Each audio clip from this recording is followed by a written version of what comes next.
রক্তের বাঁধনে আজ ধরেছে ভাঙন, কাগজের নোটগুলো যত ভারী হচ্ছে, রক্তের সম্পর্ক ততই হালকা হয়ে যাচ্ছে। আজকাল স্বার্থের দেওয়াল এতটাই উঁচু যে একই মায়ের গর্ভ থেকে জন্ম ভাইয়ের সাথে ভাই দাঁড়াতে স্তব্ধ করে। একই রক্তের মানুষগুলো আজ শুধু নামেই আত্মীয়, বিপদে পাশে পাওয়ার মানুষ নয়।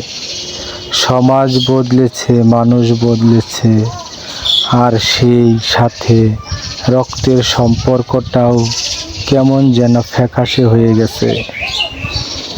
সবচেয়ে বড় সত্যি এটাই, আজকের দিনে রক্তের সম্পর্কের চেয়ে স্বার্থের সম্পর্ক অনেক বেশি জোরালো।